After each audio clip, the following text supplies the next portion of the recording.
But I'd like to invite Purva Gupta, who has been associated with IGIS, the Initiative for Gender Equity and Sensitization, for a long time, to speak about its work.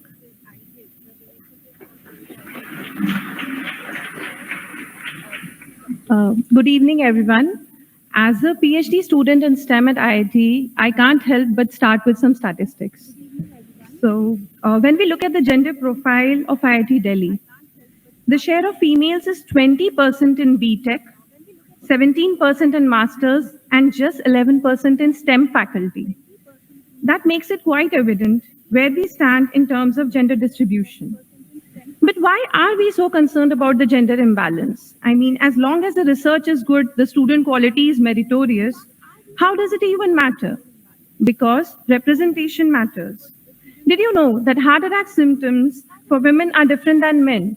And the symptoms that we are generally looked at are belonging to only 50% of the population.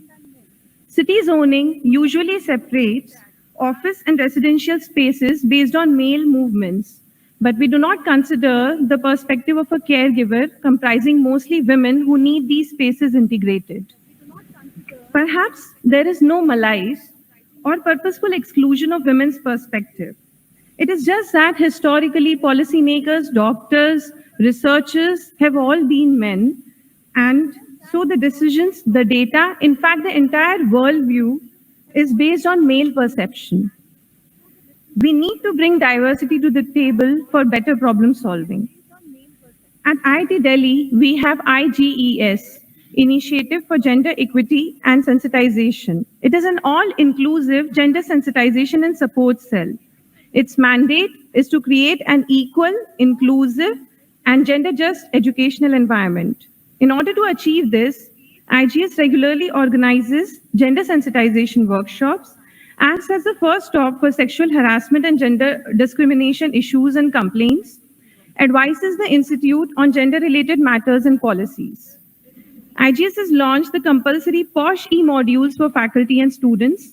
It organizes various annual events like Open House for JEE Qualified Women, International Day of Women and Girls in Science, gender sensitization of students during orientation. A major current task at hand is to implement Gati. Good evening, everyone. Professor Banerjee, the Director of IIT Delhi, Professor Anjali Multani, the Dean of the Office of Diversity and Inclusion, Professor Ritika Khera, Associate Dean of Student Welfare, Professor Yashpal Jogdand, who guides the mental health team, our PhD scholars, Purva Gupta from the Initiative for Gender Equity and Sensitization, Vaibhav Das, representing Indradhanu, and Akashdeep Bansal from the Office of Accessible Education, and the staff and the students of this eminent institution, which recently celebrated its Diamond Jubilee. It's my honor to deliver the inaugural address for the Office of Diversity and Inclusion and get this opportunity to interact with students and professors of IIT Delhi. I have a special reason to be here as well. I grew up in Delhi. I did part of my schooling in Delhi, and of course, I went to college. I went to St. Stephen's, where I studied economics and mathematics, and then I continued to do my law at Campus Law Center.